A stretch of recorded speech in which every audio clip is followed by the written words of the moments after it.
In the early 1930s, Soviet designers had an idea for a new armored ground attacker. This was due to the success of the TSH-1 and TSH-2 armored biplanes. However, limitations of engine capabilities of the time prevented them from providing enough power for such an aircraft design to be possible.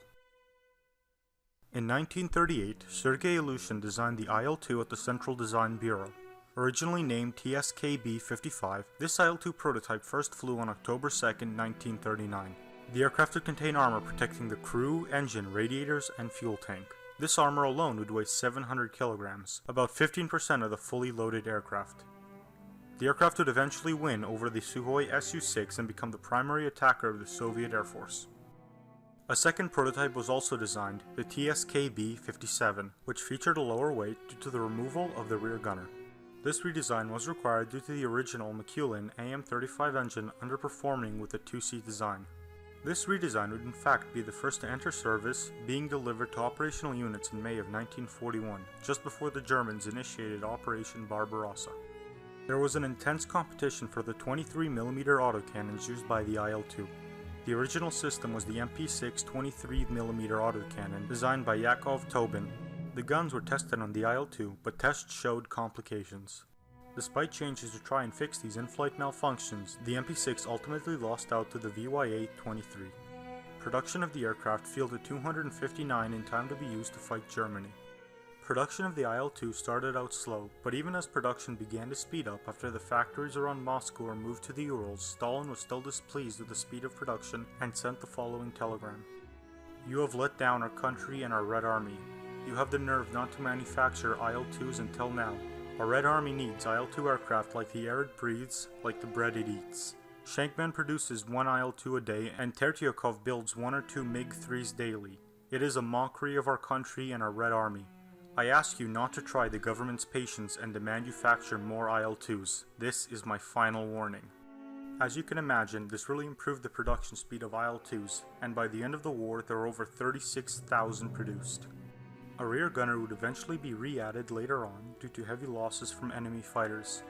This would result in the most popular and well-known variant of the Il-2, the Il-2M. The Il-2M was 12 meters long with a 15-meter wingspan.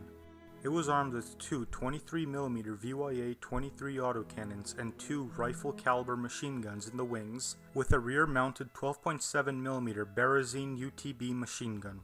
It was able to carry up to 600 kilograms of bombs as well as up to 8 rockets.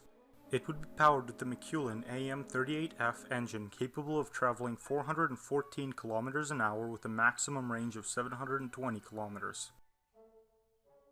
When the Il-2 first entered service, most pilots had never received any training with the new aircraft, and the ones that did only had takeoff and landing training. The resulting confusion would result in heavy losses over the first weeks of service. This would result in new tactics being created. One of the first was pilots would launch attacks at shallow angles of 30 degrees rather than attacking at near horizontal levels. The aircraft proved quite effective against the new German Panthers and Tigers. The aircraft was still not having the same impact on the war effort as the German Air Force, but that was more due to a problem with how the Soviet High Command handled the different branches of its armed forces. The biggest problem was a lack of communication, which meant that planning between the Air Force and the Army was non-existent, and the Il-2 would attack targets on the ground and would have little strategic gain. It wouldn't be until Stalingrad when this individualized group doctrine would be changed. It was in Kursk when the true effectiveness of the Il-2 was realized, with target-rich environments leading to claims like that of 70 German tanks of the 9th Panzer Division being taken out by Il-2s in just 20 minutes. Il-2s would use the Circle of Death tactic in Kursk, with up to 8 Il-2s flying in a defensive circle to protect a single Il-2 attacking a ground target. The Il-2 is an effective ground attacker, but even with the armor it had, it was estimated that about 1/3 of all Il-2s produced were lost in combat or in accidents. It would still be a very useful propaganda tool, as Germans would eventually fear it, calling it Der Schwarztod, or the Black Death. Production of the Il-2 ended in 1945, and the aircraft would be replaced with Il-10s. The remaining Il-2s would go to enter service in Bulgaria, Hungary, Czechoslovakia, Poland, and Yugoslavia. It was finally retired from service in any country in 1954. Thank you for watching the video. If you want to learn about British tanks, be sure to check out my video on the Sherman Firefly, as well as the video on the Ju-87 Stuka over at Armchair History. If you enjoyed the video, please drop a like, it really helps the channel out, and if not, comment below on what you think I could improve for next time. Don't forget to subscribe to the channel, and I'll see you next time.